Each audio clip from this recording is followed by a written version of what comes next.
Bom, hoje a gente vai dando sequência àquele estudo que a gente começou na semana passada, né? Dos vícios e paixões. Então a gente conseguiu só chegar num pedacinho. Vocês conversam muito, né? Mas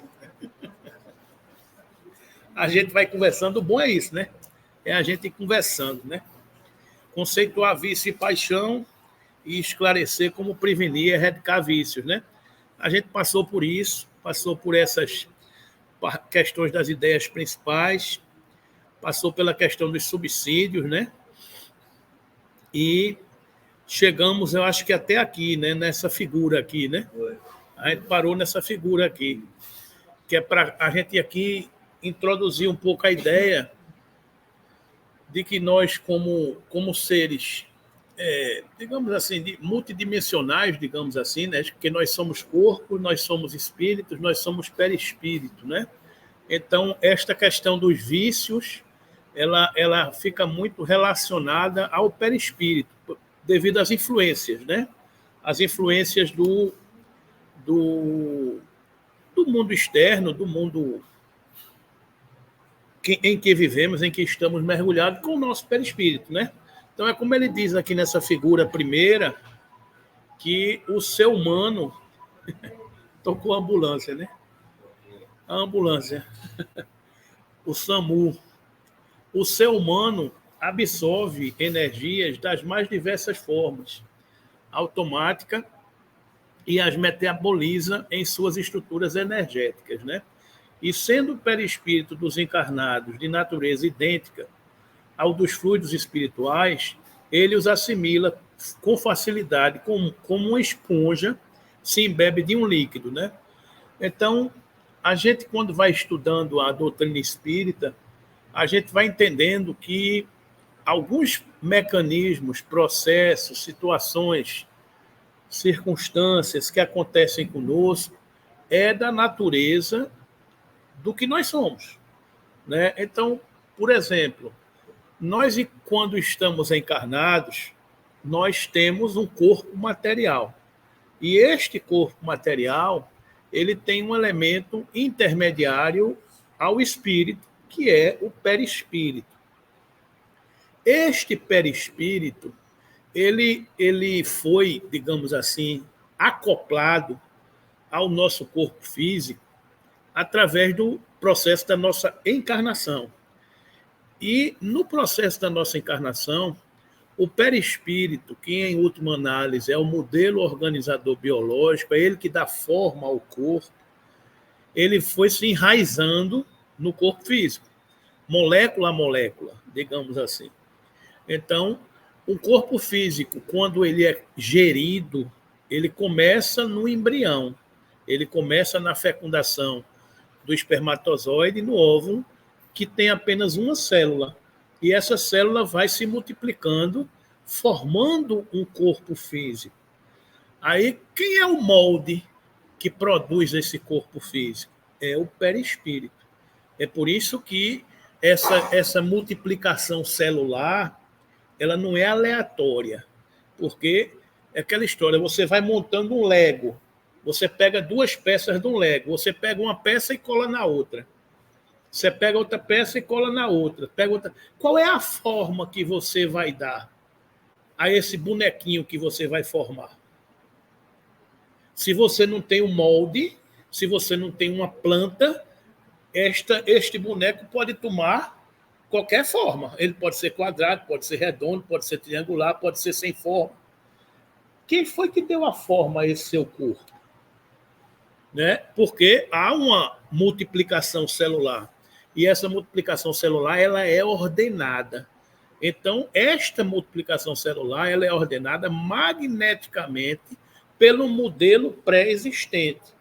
O modelo pré-existente é o perispírito, que ele manifesta o corpo espiritual. Ele manifesta essa característica. Oi? O que acontece com a morte?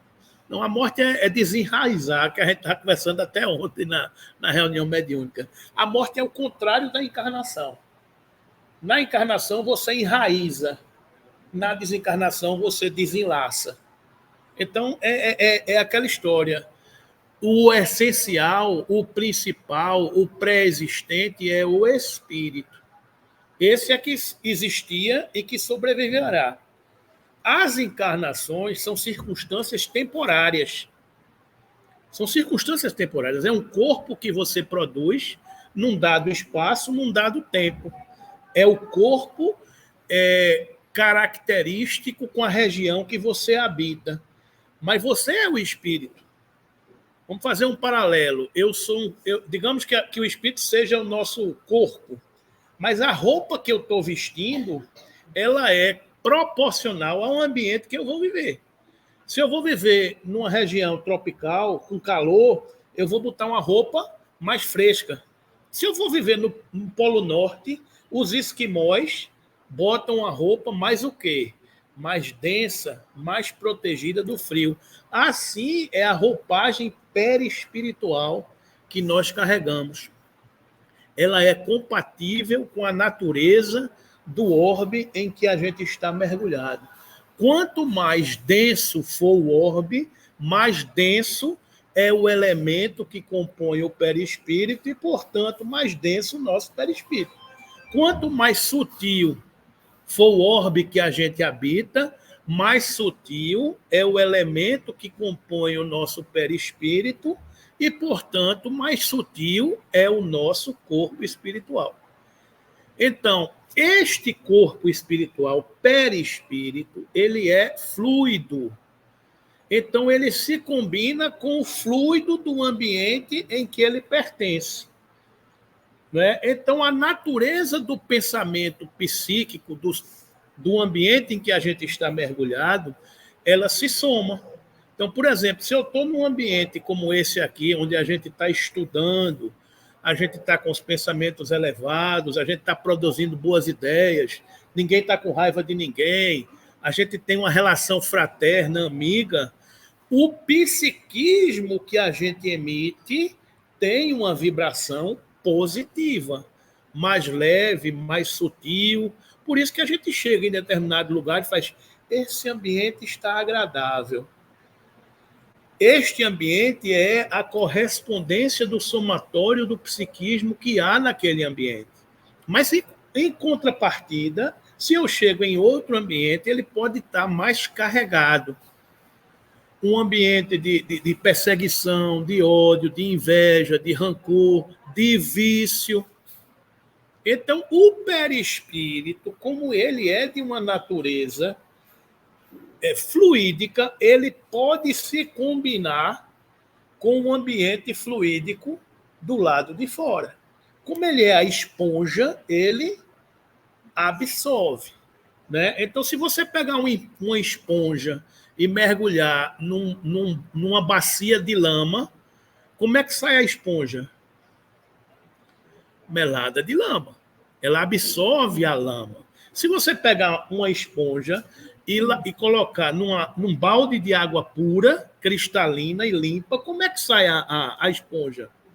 Pura e cristalina. Assim é o nosso perispírito. E como o nosso perispírito está ligado molécula a molécula, a quem?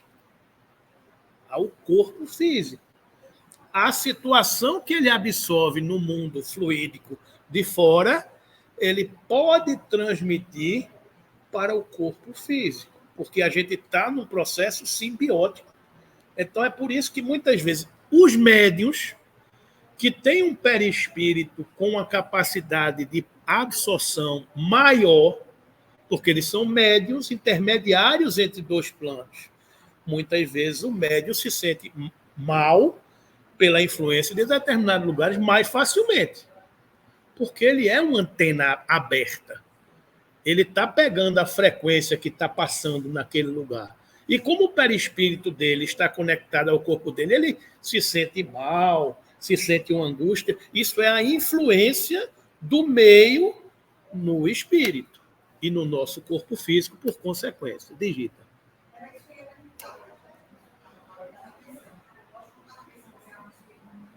Eu captei.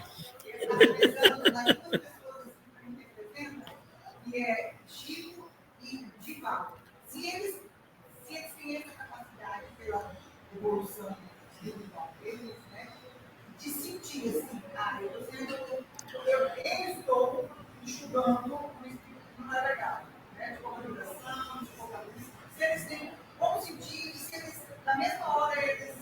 exalam isso daí? Duas coisas aí. Importante a sua pergunta, porque é exatamente o antídoto da gente estar preparado para viver no mundo sem ser do mundo, digamos assim, né? O Cristo Jesus já nos dizia o seguinte: o amor cobre a multidão de pecados.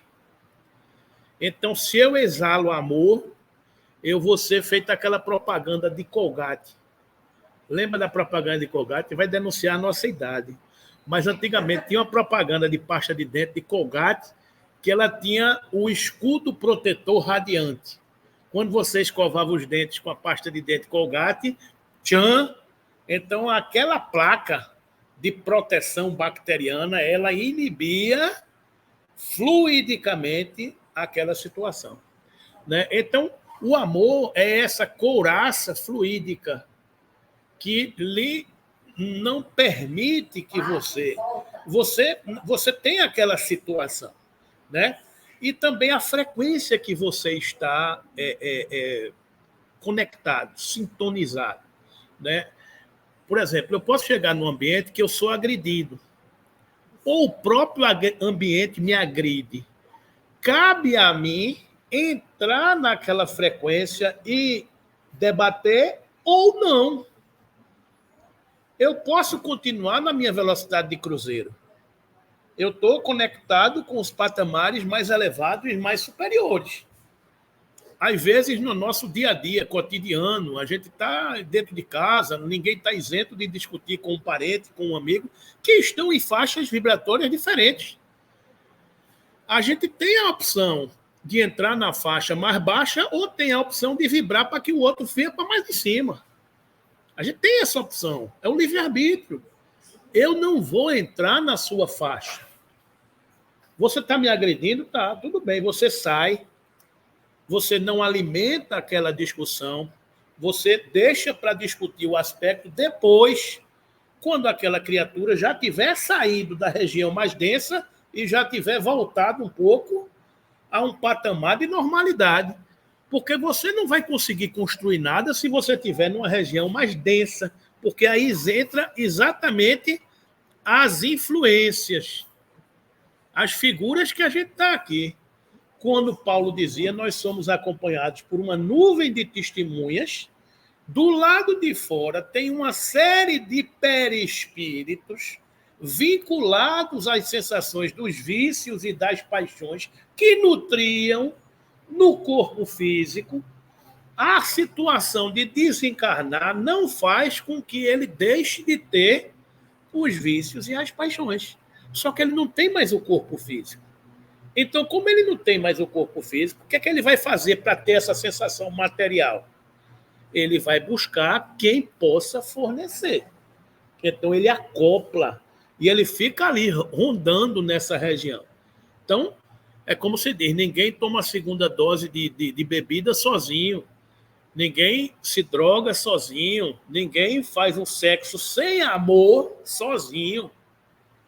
Então, são as situações dos vícios, né, que a gente está falando. Diga aí, Carlinhos. É que essa conversa foi de acordo com o que aconteceu comigo.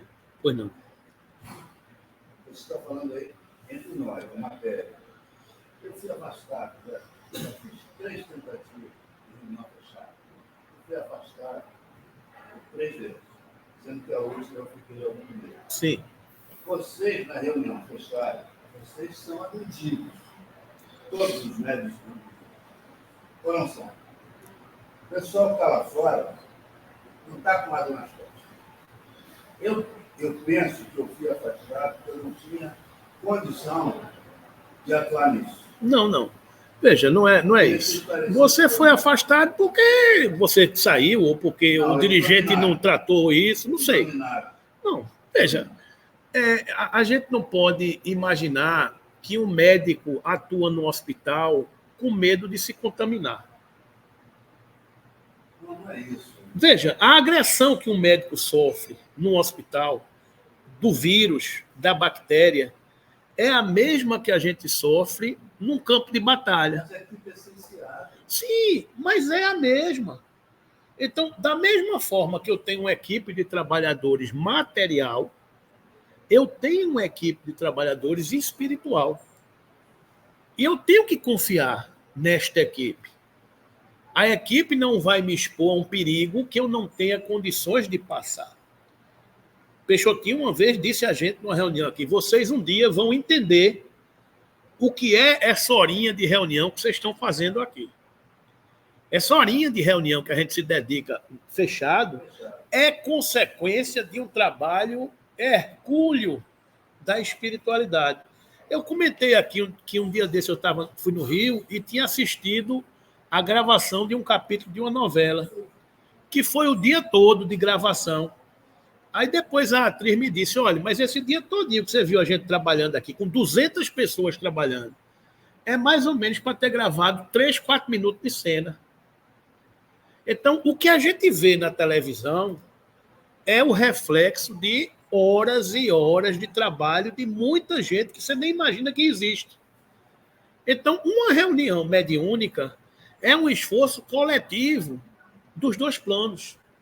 O médium se prepara, o doutrinador se prepara, a pessoa que está sendo influenciada participa, os espíritos são trazidos, as equipes espirituais isolam, neutralizam, medem a condição fluídica de cada trabalhador para ver se aquela corrente fluídica que está sendo somada no ambiente permite que determinadas condições existam ou não. Existe um cabedal de providências e de informações que a gente está muito longe de entender. É como diz André Luiz numa página, se eu não me engano, o Desencarne de Fernanda, alguma coisa desse tipo. Espiritual diz André Luiz que quando a medicina da Terra chega para o socorro, a medicina espiritual já foi embora. Ou seja, eles chegam muito primeiro. Eles estão vendo a situação muito antes. Então, quando a gente desperta para saber de alguma coisa que está acontecendo, a equipe espiritual já viu, já tratou, já fez o que tem que fazer e vamos lá, deixa agora a turma da Terra cuidar. Então, Carlos, essa coisa de a gente estar atrapalhando a reunião é verdade. Se a gente não tem condições de participar, o dirigente, a equipe, tem que ter, digamos assim, a sensibilidade e o bom senso de dizer, não, você não está ajudando no somatório do trabalho. Né? Só que eu não entendi até hoje o porquê. Não tem porquê. Porque todos nós somos imperfeitos. Uns mais e outros menos. Peixotinho, por exemplo, quando era médium de efeitos físicos, ele materializava espíritos. A mediunidade de materialização de espírito, ela é uma característica de um médium que fornece fluidicamente, através de seu corpo físico, um elemento chamado ectoplasma. E este elemento se materializa, ajuda a se combinar com o fluido do ambiente. O perispírito está aqui, ó, corpo, médium, comunicante, corpo, perispírito a perispírito. Está aqui essa figura do meio aqui. O perispírito do espírito comunicante se combina com o perispírito do médium e o corpo do médium fornece o elemento material para que, por essa rede de comunicação, materialize o corpo do comunicante. Por isso que eu não. Mas isso é uma comunicação muito sutil. Você tem que estar num ambiente muito, digamos assim, isolado para que essas coisas aconteçam com facilidade e em condições de acontecer. Porque qualquer perturbação, isso aqui é uma reunião mediúnica, aqui do lado de cá é uma reunião mediúnica, qualquer perturbação de um membro da equipe mediúnica com um pensamento, com psiquismo em desalinho, perturba, polui o ambiente, porque está tudo ligado. Está tudo ligado. Duas situações que eu vou exemplificar isso. Para a gente sair dessa figura, senão a gente vai ter a parte 3 desse negócio aqui. Mas é isso mesmo, estudo é isso mesmo. Duas situações. Tem um capítulo do livro Materialização do Amor que fala da materialização de Clarencio. Clarencio é um ministro de Nosso Lar, que numa reunião com o Peixotinho, ele foi materializado na reunião. Né? Só que para Clarencio se materializar, uma equipe de vanguarda veio na frente. Da mesma forma que um presidente vai visitar um país, ou uma autoridade vai visitar um país, ele manda a equipe na frente para ver se as condições de segurança estão tudo bem, se não tem nenhum risco, se tem rota de saída, se tem fuga. Vai uma equipe na frente. Este espírito, que é de uma dimensão espiritual elevada, não pode estar sofrendo influências das intempéries da matéria. Então veio uma equipe na frente para ver se tinha condições dele se materializar naquela reunião mediúnica, que não era a reunião mediúnica que Peixotinho fazia parte. Era previsto ele se materializar em outra casa espírita, em outro grupo mediúnico. A equipe espiritual, quando veio na frente olhar, olhou e disse, aqui não dá. Aqui não vai dar. Vamos para o plano B. Foram no plano B.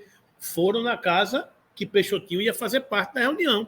Quando chegou lá, a equipe olhou o ambiente, olhou os trabalhadores, olhou a psicosfera da região, disse, aqui dá, vamos lá. Aí, Clarence se materializou. Outra vez, Peixotinho materializado, em transe numa cabine, sai da cabine, numa sala escura, um espírito iluminado, que é a materialização luminosa, andando no meio do salão. Então, ele andava aqui no meio de todo mundo, materializado. Quando ele passou num determinado lugar, ele apagou. E depois acendeu de novo, mais na frente. Aí um trabalhador perguntou, por que esse espírito apagou quando passou num determinado lugar? Aí o espírito responde, porque a mente do nosso irmão que estava passando na frente não estava na mesma sintonia do ambiente. Então, esta perturbação que ele emitiu fez com que ele apagasse, porque a coisa é muito sutil. A coisa é muito sutil. Né? Então, todo mundo que participava da reunião tem que estar numa faixa de vibração elevada. Por isso que, muitas vezes, numa reunião de tratamento à distância, não sei se algum de vocês participam, uma reunião de tratamento à distância, que é uma reunião silenciosa, que você não está vendo nada, a não ser a sua fé. Então, imagine você passar 1 hora e meia, 2 horas numa sala escura, calado, orando, cantando o hino. Imagine, a gente com a mente do jeito que é. Fica pensando em tudo. Será que o esporte vai ganhar hoje? Hoje é aquele cabo safado que não me pagou. O que é que eu vou fazer com ele? Não sei o quê. Ou seja, a poluição do mundo material vem toda à sua mente. E essas irradiações... Está aqui, ó, emanações fluídicas, perturbam o ambiente da sala. O que é que você faz numa reunião de tratamento à distância? Você ora, por quê? Porque você eleva a faixa vibratória da oração. E quando todo mundo repete o mesmo pensamento da oração, você combina a frequência vibratória de todo mundo. E você canta o hino. Porque todo mundo cantando o hino, o que é que acontece? Vai lá para cima também, a frequência. Se você estiver cantando um hino elevado. Se você estiver cantando o pocotó, não vai. Você vai para outra faixa de vibração. Né? Você vai, desceu a faixa. Você tem que ter para poder a coisa acontecer. Não vem irmão Clarence. Não. Pelo contrário. Não, mas tem muitos mentores da casa. Como é que faz? Tem muitos mentores da casa. Estão presentes o tempo todo. Atuando, iluminando, tratando, servindo, intuindo, cuidando, neutralizando quem não está em condições de trabalhar. Não, mas eles chegam na reunião. Chegam. Vocês fazem educação. Sim. A gente não, é eles que... É o contrário. Quem cuida são eles. Se você não estiver preparado, é isso que eu tentei entender até hoje. Eu acho que se você não estiver preparado, eles te dominam. É isso? Eles neutralizam. Eles neutralizam fluidicamente aquela energia que você podia estar poluindo.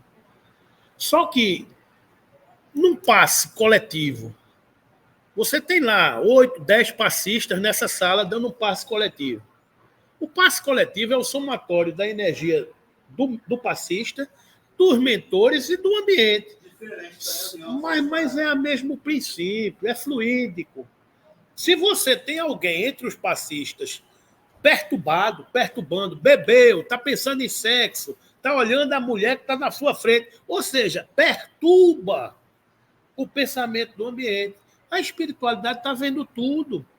Ela chega naquele elemento e fala assim, bloqueia, para que aquelas emanações mentais não estejam perturbando o somatório. Agora, isso é bom? Claro que não, porque ele está usando uma energia para bloquear que podia estar usando para beneficiar. Ele está tirando do todo. Em vez dele contribuir doando, ele está subtraindo. A coisa é assim. São os mecanismos da lei. Né?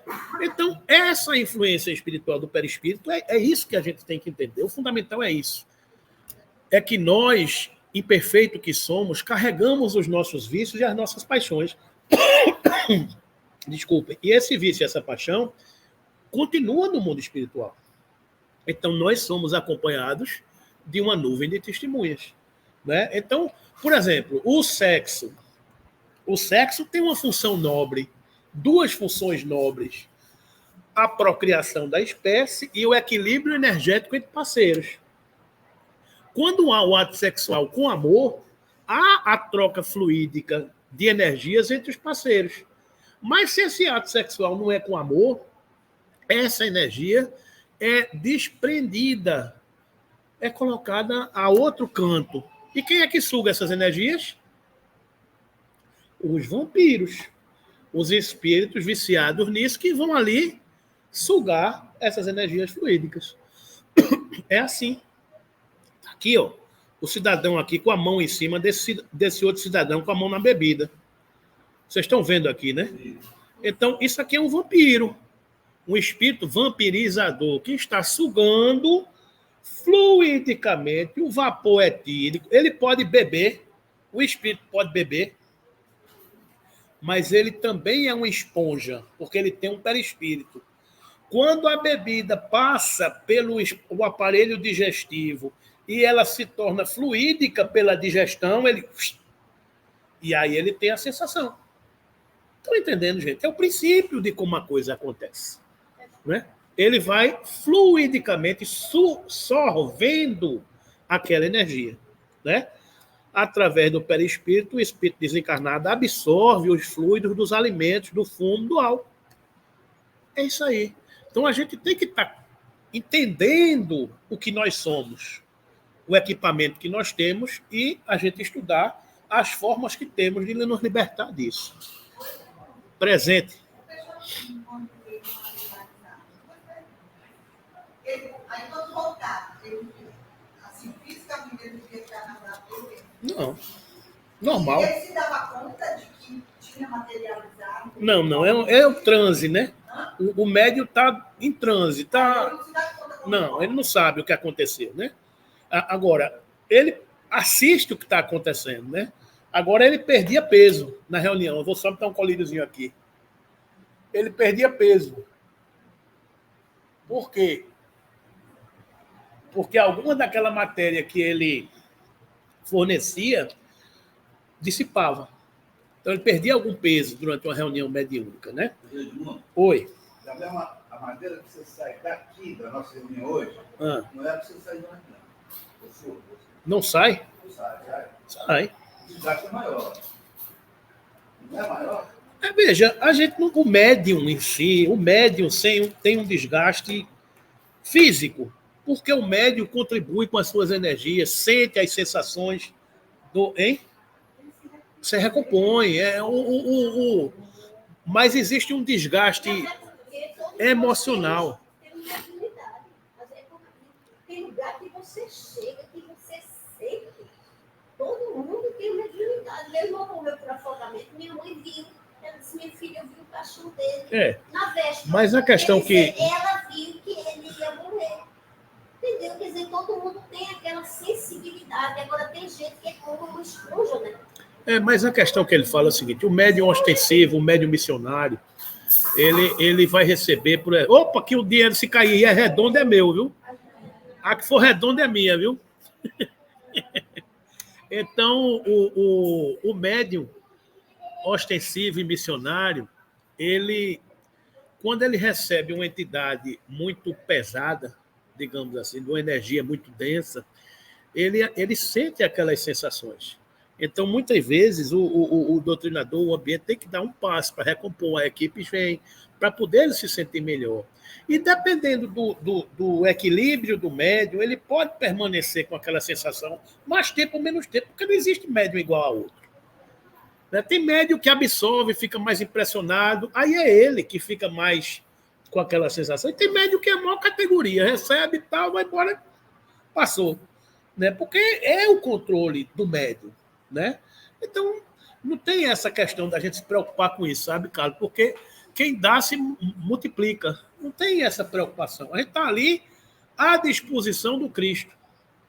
E o Cristo não vai botar a gente numa situação de perigo, digamos assim. Tem que ter essa confiança. Ok, gente? Então, dito isto, vamos usar isso aqui para entender rapidamente essa questão do vício. A palavra vício apresenta vários significados no dicionário, mas no que diz respeito aos vícios humanos, podemos considerar como sendo imperfeição grave, indisposição natural para praticar o mal e cometer ações contrárias à moral, tendências ou conduta superficial, prejudicial ou censurável, capaz de realizar algo indecoroso, nocivo e ou censurável. O vício passa a ser encarado como problema quando associado a qualquer tipo de dependência orgânica, psicossocial ou mista. A filosofia conceitua vício como tudo que faz oposição à virtude. Segundo o conceito aristotélico e estoico de virtude, a virtude é um hábito racional de conduta e o vício é um hábito ou uma disposição irracional. Do jeito que a virtude é o hábito racional, o vício é um hábito irracional. Não é? Isso aqui é uma filosofia que conceitua dessa forma.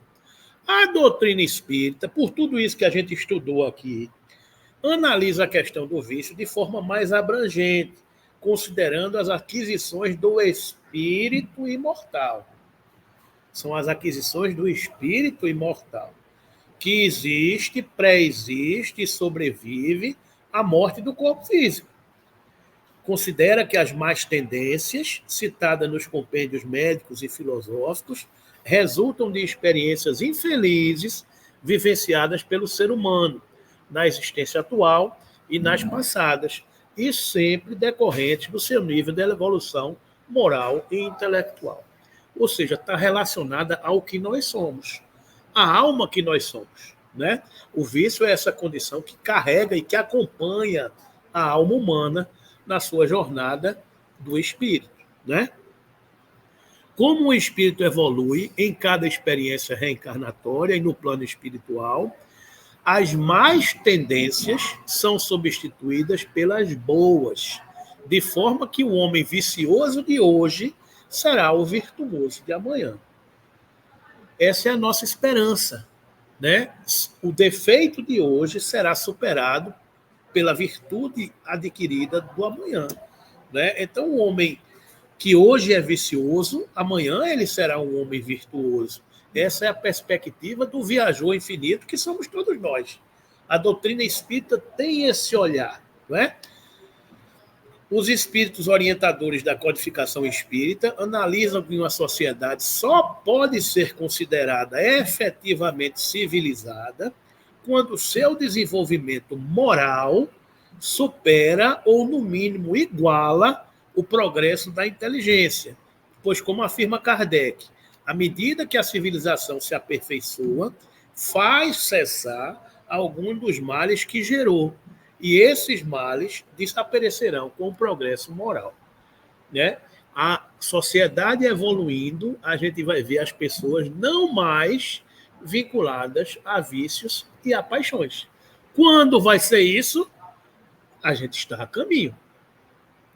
A gente está a caminho. Eu já citei aqui o exemplo de uma civilização mais avançada culturalmente, não estou falando moralmente, porque é difícil você analisar moralmente, mas a história da catraca do metrô. Eu mencionei já uma vez aqui, que num país da Europa, um amigo meu esteve lá e tinha as catracas do metrô. E tinham as catracas todas com filas, as pessoas na fila, passando com o bilhetinho ou com o cartão, e uma catraca sem catraca, vazia. Aí ele perguntou, por que aquela está vazia e não tem ninguém? Eu falei, não, porque aquela ali é para quem não tem dinheiro, ou para quem esqueceu a carteira, ou para quem está com muita pressa. Então, aquela está livre, para quem quiser passar primeiro, ou não puder pagar, ou esqueceu. Então, fica livre. Aí ele ficou rindo, disse, rapaz, se fosse lá no Brasil, era a única que tinha fila, as outras estavam tudo vazias. Aí o cara olhou para ele e fez, como assim? O cara não entendeu. Aí ele disse, como assim, como? Ele fez, por que as pessoas fariam isso? Ou seja, os valores, as pessoas não acreditam que alguém poderia estar pensando em fazer algo assim. Sabe como é que uma pessoa pode fazer isso? Não é possível. Aí ele fez, não, deixa para lá. Não vou explicar. Porque tem coisa que a pessoa não entende. Por que uma pessoa fura uma fila? Por que a pessoa joga um papel no chão? Por que uma pessoa agride a outra? Por que a pessoa é maledicente? Por que a gente age dessa forma e não daquela? Por que a gente escolhe a porta larga e não a porta estreita? Porque a gente ainda não é avançado moralmente. A gente ainda não compreende, não é?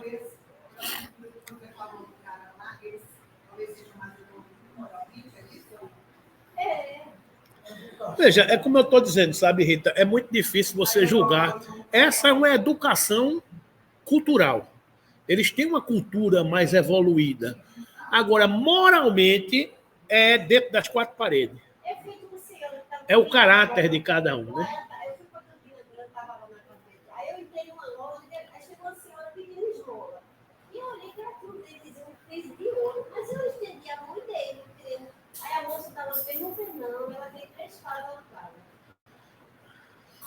Eu saí pedindo. Entendeu? É a moral. É como disse, pegou o pastor de Chico Xavier, que disse assim, pediu a feira, não dê a feira dessa não, Chico. Essas 2 feiras não, porque essa mulher tem busca de lugar, não tem feira, ela precisa. Mas ela disse que Chico disse, deixa, ela vai ganhar a feira dela. Na próxima encarnação, ela está treinando. E cada um faz o que é da sua natureza, né? Cada um faz o que é da sua natureza. Porque é difícil você julgar se moralmente as pessoas são mais evoluídas. Até pela formação. Cultural. A Europa está muito mais cultural à frente do que o Brasil, né? Mas como você falou do cara, né, que a questão moralmente ele estaria ao brasileiro, né? Veja, eu estou falando culturalmente. Moralmente, eu não sei. Moralmente é o que você faz dentro de 4 paredes, né? Aquela história. O que é o caráter? Caráter é o que você faz na intimidade, o que você faz em público. Isso é caráter. Porque na rua, todo mundo é santo. Agora, na intimidade, você continuar com a mesma conduta por exemplo, ontem eu estava conversando com um espírito que ele ficou, rapaz, quando você chegar aqui do outro lado, você vai se encarar com a verdade. Vão descobrir tudo que você fez, o que você escondeu, o que você deixou de fazer, parará, pererei, e ninguém tem paz. Depende. Se quem sempre viveu, digamos assim, claramente, abertamente, à luz do dia, não tem essa preocupação. Agora, tudo que eu faço na minha intimidade, eu posso fazer em público? Essa é uma regra de conduta. Essa é uma regra de conduta. Será que nós estamos preparados para sermos observados por todos, o tempo todo, pelas nossas condutas e atitudes? Algumas sim, outras não. Umas já podem, outras não podem. Só faz o seguinte, passe 23 horas me olhando, mas 1 hora desliga a câmera, porque eu ainda sou imperfeito. Né? Então é essa regra de conduta moral. Tudo que eu penso pode ser filmado, tudo que eu falo pode ser dito, tudo que eu ajo pode ser feito. Ou seja, é o caminhar. É o caminhar. E todos nós somos imperfeitos ainda. Infeliz é o homem que sou, que não faço o mal que quero, mas o mal que abomino. Eu ainda sou esse homem velho, que muitas vezes ainda fala dentro de mim. Mas eu estou num processo de transformação moral. Eu estou caminhando. Eu estou me esforçando para ser hoje melhor do que eu fui ontem. E amanhã melhor do que eu sou hoje. É um caminhar. A gente não pode se culpar com isso. A gente não pode achar que eu sou... Não, eu já sou muito melhor. Ah, eu sou perfeito? Não. Mas eu estou caminhando. Né? Então é uma caminhada. Né? Credes que estás muito adiantados, porque fizestes grandes descobertas e invenções maravilhosas. Porque vos alojais e vos vestis melhor do que os selvagens. Contudo, não tereis verdadeiramente o direito de dizer-vos civilizados, senão quando houverdes banido de vossa sociedade os vícios que a desonram e quando viverdes como irmãos, praticando a caridade cristã. Até lá, sereis apenas povos esclarecidos, que só percorreram a primeira fase da civilização. Uma coisa é ser um povo esclarecido, outra coisa é ser um povo civilizado. Civilizado é aquele que já venceu as barreiras dos vícios e das paixões. Até lá, nós somos o que a sociedade é hoje, uma sociedade mais esclarecida, que já domina a tecnologia, já domina muita coisa, mas precisa se libertar deste homem velho que ainda grita dentro de cada um de nós para sermos civilizados. Simples assim. É simples assim. Não é? Então, é por aí. O ideal seria que o crescimento intelectual acompanhasse o moral. O ideal seria que o crescimento intelectual acompanhasse o moral. É um pouco aquilo que a gente conversava. Né? Mas parece que há uma tendência humana de primeiro progredir intelectualmente e só depois ocorrer a transformação moral, com o desenvolvimento de virtudes, como nos diz Kardec. Kardec apresenta outras considerações a respeito desse assunto. Questão 793 do Livro dos Espíritos. De dois povos que tenham chegado ao mais alto grau da escala social, somente pode considerar-se o mais civilizado, na verdadeira acepção do termo, aquele onde exista menos egoísmo, menos cobiça e menos orgulho. Onde os hábitos sejam mais intelectuais e morais do que materiais. Onde a inteligência possa desenvolver-se com maior liberdade. Onde haja mais bondade, boa-fé, benevolência e generosidade recíprocas. Onde os preconceitos de casta e de nascimento sejam menos arraigados, porque tais preconceitos são incompatíveis com o verdadeiro amor do próximo. A gente tem que estar livre de preconceitos. Nós, espíritas, temos que ter muito cuidado com isso, para a gente não achar a raça eleita. Porque faz muito tempo que a gente vive nessa história de sectarismo religioso, que só a liberdade e a graça me pertencem, o resto não está salvo, não. Que conversa! Que conversa mais feia! A gente tem que se libertar disso. Todo mundo é eleito pelo Senhor para ser livre, para crescer e para evoluir. Apenas a gente está tendo uma oportunidade de ser revelado outras coisas porque não tem jeito. Rapaz, se tu não conseguisse... Agora eu estou te explicando A, B, C, D, para ver se tu tem jeito. Né? Então, a gente não pode ter preconceito. De forma nenhuma. Né? Onde as leis não consagrem nenhum privilégio e sejam as mesmas para todos, tanto para o último como para o primeiro, onde a justiça se exerça com menos parcialidade, onde o fraco encontre sempre amparo contra o forte. A gente estudou aquela frase aqui, a alegria dos céus é esvaziar os infernos. Então, se eu tenho mais, eu tenho que dividir com quem tem menos. Eu tenho que compreender, Andréia, a imperfeição dessa senhora que ainda usa o dente de ouro. Porque cada um faz o que é da sua natureza. Você está enganando porque é da sua natureza. Eu estou ajudando porque é da minha natureza. E tanto você como eu estamos servindo ao Cristo. E ele está vendo tudo.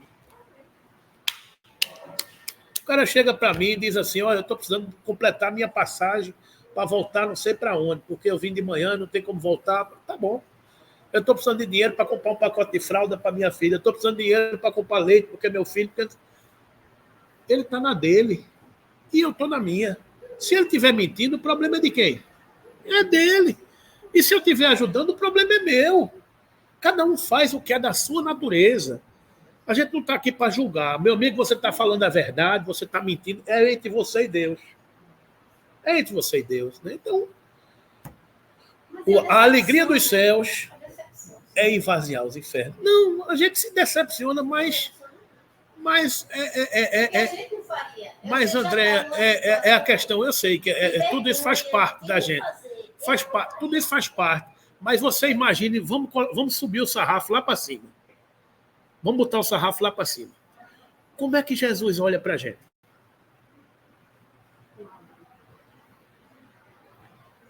Como é que Jesus olha para a gente? Com a nossa imperfeição. É claro que a gente não é Jesus. A gente está muito distante. Mas é o exemplo, é o nosso guia, é o nosso modelo, é a nossa referência. Então, se o nosso irmão ainda é imperfeito, perdoa, Pai. Eles não sabem o que fazem. Porque eu já fiz igual a ele.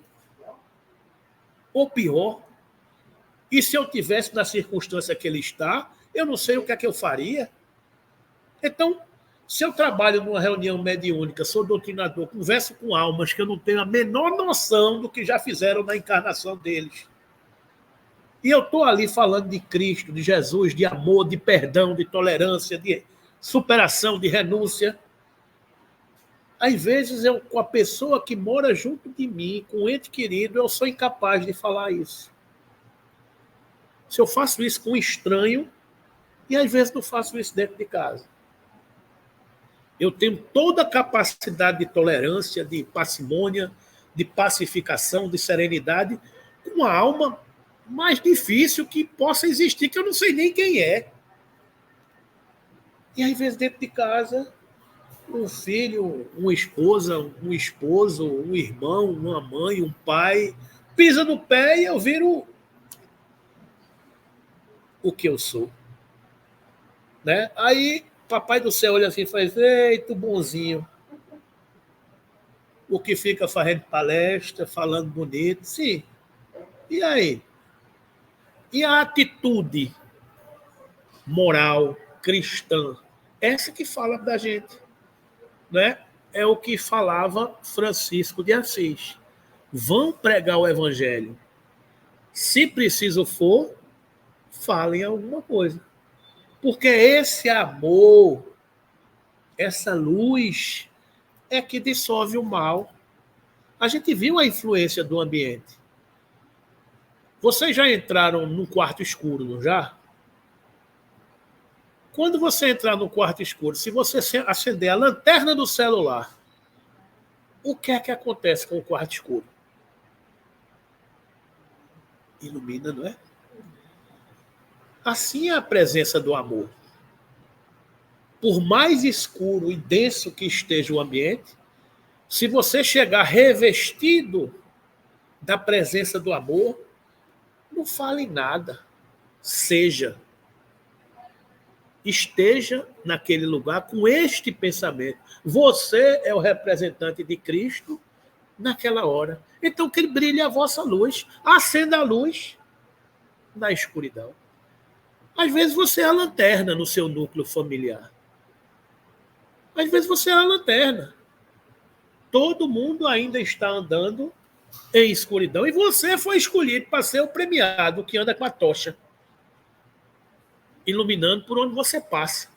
Ah, é difícil, é pesado. Você pode.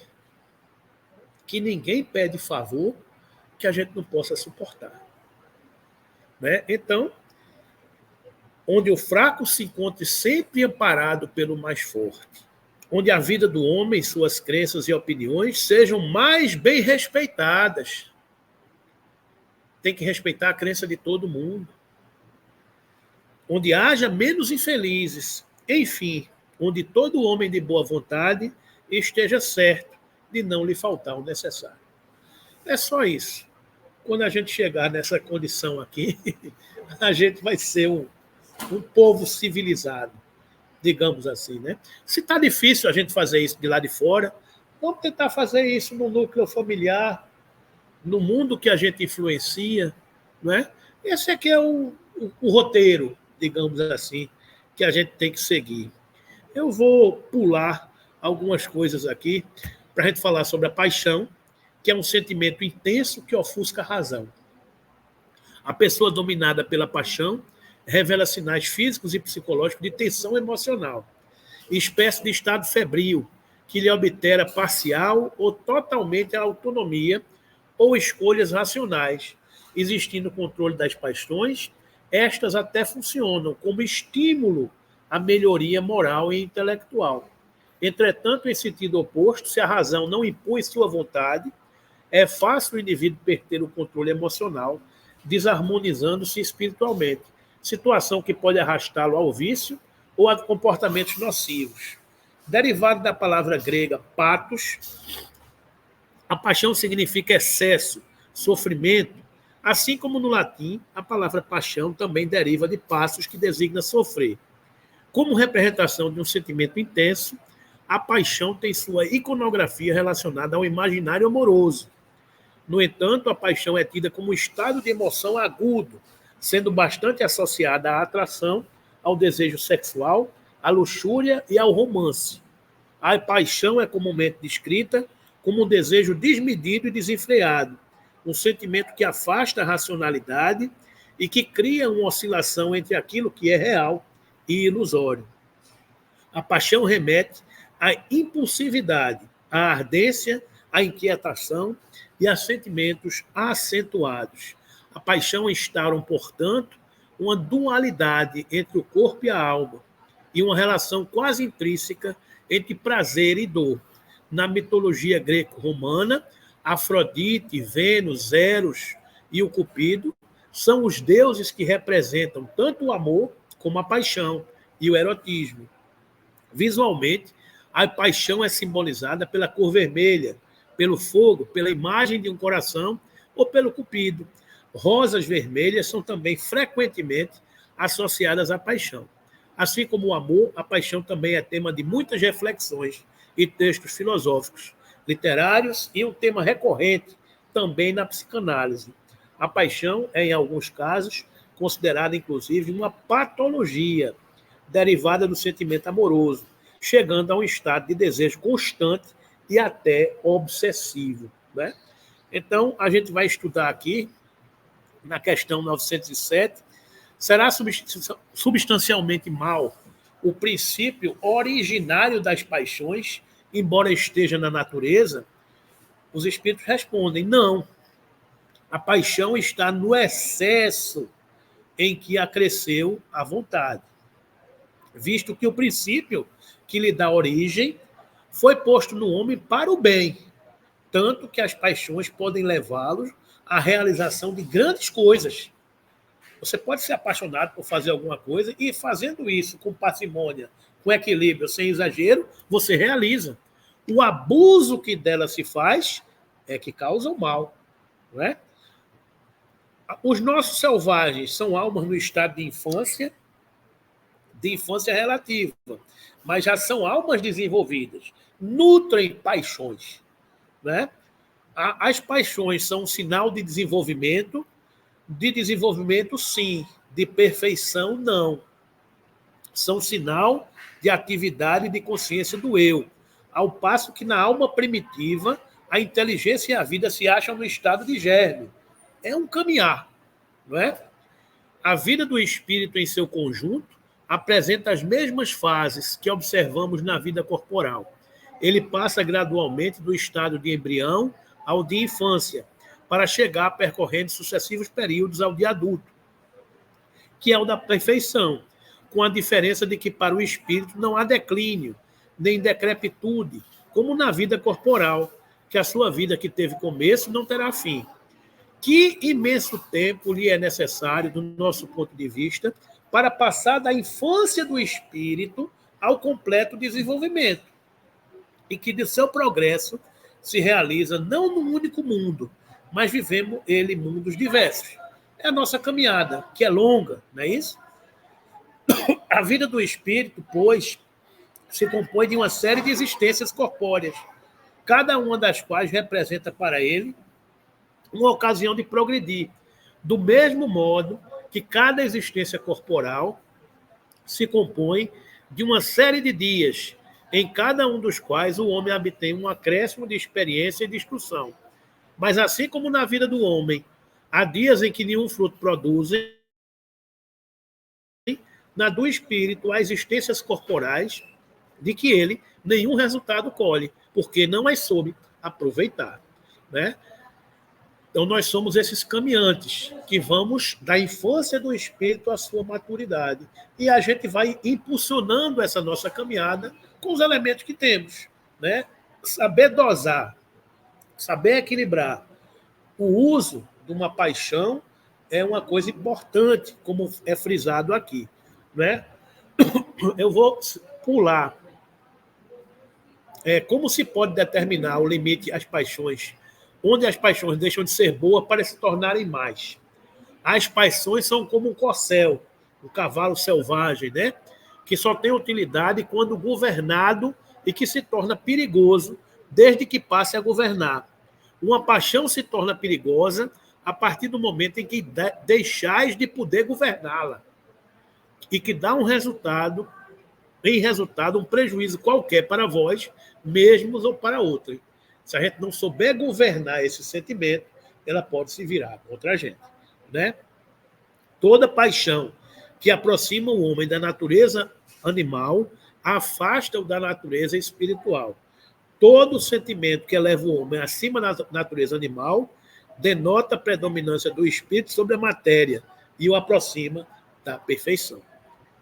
Se libertar da matéria, se aproximar do espírito, esse é o nosso caminhar, né?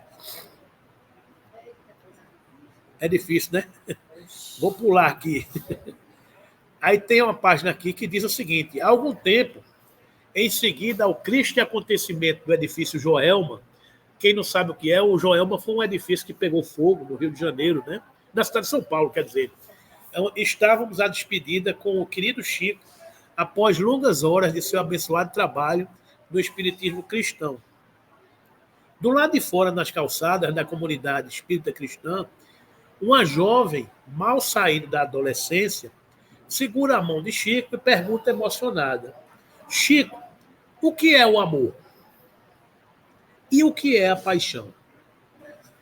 Com um sorriso amigo, surpreso pela pergunta da menina, moça, o médium respondeu: minha filha, o amor é o lume do fogão. O lume é aquele foguinho do fogão, a boca do fogão, né? É a boca do fogão que aquece a água para lavar a fralda do nenê, para esquentar o leite da mamadeira, para cozer o alimento, para fazer a sopinha. A paixão, ela é o fogo destruidor. A paixão, minha filha, é o Joel. Então, bacana o exemplo de Chico, né? O amor é o fogo que tem controle, que é útil, que serve, que é elemento de progresso. A paixão é o fogo destruidor, que avassala, que acaba com tudo, que não tem controle nenhum, né? Então, meus irmãos, eu vou só concluindo aqui a origem do bem e do mal, que está lá na Gênesis. Ele diz o seguinte: estudando-se todas as paixões e mesmo todos os vícios, vê-se que as raízes de uma e outra se acham no instinto de conservação. Instinto que se encontra em toda a pujança dos animais e dos seres primitivos mais próximos da animalidade, nos quais ele exclusivamente domina sem o contrapeso do senso moral, por não ter ainda o ser nascido para a vida intelectual. O instinto se enfraquece à medida que a inteligência se desenvolve. O instinto se enfraquece à medida que a inteligência se desenvolve, porque esta domina a matéria. O espírito tem por destino a vida espiritual, Porém, nas primeiras fases da sua existência corpórea, somente as exigências materiais lhe cumpre satisfazer, e para tal, o exercício das paixões constitui uma necessidade, para o efeito da conservação da espécie e dos indivíduos materialmente falando. Quanto mais próximo da natureza animal, próximo dos instintos, próximo das necessidades de nutrir paixões para poder se impulsionar. Quando você vai passando da situação dos instintos para desenvolver a vida espiritual, você vai tendo menos necessidade de nutrir essas paixões, porque você já está mais próximo da vida do espírito. Mas, quer dizer, mais longe, vai se afastando da vida da matéria, né? É então que o espírito exerce domínio sobre a matéria, sacode-lhe o jugo, avança pela senda providencial que se lhe acha traçada e se aproxima de seu destino final. Se, ao contrário, ele se deixa dominar pela matéria, aqueles espíritos que a gente viu naquelas figuras ainda se deixam dominar pela matéria. Atrasa-se, fica preso às sensações materiais e se identificam com o bruto. Nessa situação, o que era outrora um bem, porque era uma necessidade da sua natureza, transforma-se no mal. Não só porque já não constitui uma necessidade, como porque se torna prejudicial à espiritualização do ser. Muita coisa que é qualidade na criança torna-se defeito no adulto, não é? O mal é, pois, relativo, e a responsabilidade é proporcionada ao grau de adiantamento. Todas as paixões têm, portanto, uma utilidade providencial, visto que, a não ser assim, Deus teria feito coisas inúteis e até nocivas. No abuso é que reside o mal, e o homem abusa em virtude do seu livre-arbítrio. Mais tarde, esclarecido pelo seu próprio interesse, livremente escolhe entre o bem e o mal. E vou concluir apenas aqui dizendo a questão da prevenção e controle dos vícios e paixões inferiores. No combate aos vícios e paixões, é importante manter-se vigilante, emitindo pensamentos relacionados ao bem, neutralizadores das consequências indesejáveis decorrentes dos processos viciosos, sérios obstáculos ao progresso intelectual e moral do espírito. Para tanto, recomenda-se observar medidas de prevenção e controle. Medidas de prevenção e controle para todos nós, né? Os males que afligem os homens na terra têm por causa o orgulho, o egoísmo e todas as más paixões. Pelo contato de seus vícios, os homens se tornam reciprocamente desgraçados e se põem uns aos outros. Se a caridade e a humildade substituírem o egoísmo e o orgulho, eles não mais serão essas criaturas, né? A gente vai caminhando. Agora, vamos observar essa página de Pão Nosso, questão 134, chamada Nutrição Espiritual, para a gente concluir. Bom é que o coração se fortifique com graça e não com manjares, que de nada aproveitaram aos que a ele se entregaram. Está lá em Paulo, uma carta aos Hebreus. Há vícios de nutrição da alma, tanto quanto existem na alimentação do corpo. Muitas pessoas trocam a água pura pelas bebidas excitantes, qual ocorre a muita gente que prefere lidar com a ilusão perniciosa em se tratando de problemas espirituais. O alimento do coração, para ser efetivo na vida eterna, há de basear-se na realidade simples do caminho evolutivo. É imprescindível estejamos fortificados com os valores iluminativos, sem atender aos deslumbramentos da fantasia que procedem do exterior. E justamente na estrada religiosa é que semelhante esforço exige mais amplo aprimoramento. O crente, de maneira geral, está sempre sequioso de situações que lhe atendam aos caprichos nocivos, quanto o gastrônomo anseia pelos pratos exóticos.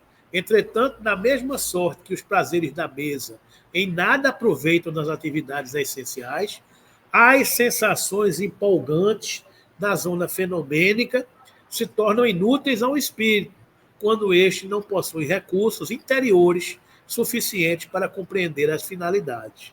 Inúmeros aprendizes guardam a experiência religiosa que lhe diz respeito por questão puramente intelectual. Imperioso, porém, é reconhecer que o alimento da alma, para fixar-se em definitivo, reclama o coração sinceramente interessado nas verdades divinas. Quando um homem se coloca nessa posição íntima, fortifica-se realmente para a sublimação, porque reconhece tanto material de trabalho digno em torno de nossos passos, que qualquer sensação transitória para ele passa a localizar-se nos últimos degraus do caminho. E Kardec coloca de uma forma definitiva a questão da gente se prevenir contra os maus pensamentos, que o seguinte: por outro lado, nem sempre é possível discernir o certo do errado. O que fazer em tal situação? Jesus oferece uma sábia orientação a respeito, conhecida como a regra de ouro, ou regra áurea. Tudo aquilo que, portanto, quereis que os homens vos façam, fazei vós a eles. Pois esta é a lei e os profetas. Allan Kardec, por sua vez, orienta como reconhecer um mau pensamento, para a gente não estar sintonizado com as más faixas vibratórias. Como é que a gente reconhece um mau pensamento? Reconhece-se que um pensamento é mau quando se afasta da caridade, que constitui a base da verdadeira moral. Quando tem por princípio o orgulho, a vaidade ou o egoísmo. Quando a sua realização pode causar qualquer prejuízo a outrem. Quando, enfim, nos induz a fazer aos outros o que não gostaríamos que nos fizessem. Então, meus irmãos, está aí, concluindo esse estudo que fizemos na manhã de hoje, a gente aprendendo a lidar com os vícios e com as paixões, que são características inerentes à caminhada do espírito, mas que a gente aponte para o alto, para a gente conseguir conquistar esses valores definitivos de nosso espírito, né? Os bons espíritas, bem compreendido, mas, sobretudo, bem sentido, o espiritismo leva aos resultados acima expostos, que caracterizam o verdadeiro espírita, como cristão verdadeiro, pois que um não é a mesma coisa que o outro. Reconhece-se o verdadeiro espírita pela sua transformação moral e pelos esforços que empreende para domar as suas más inclinações.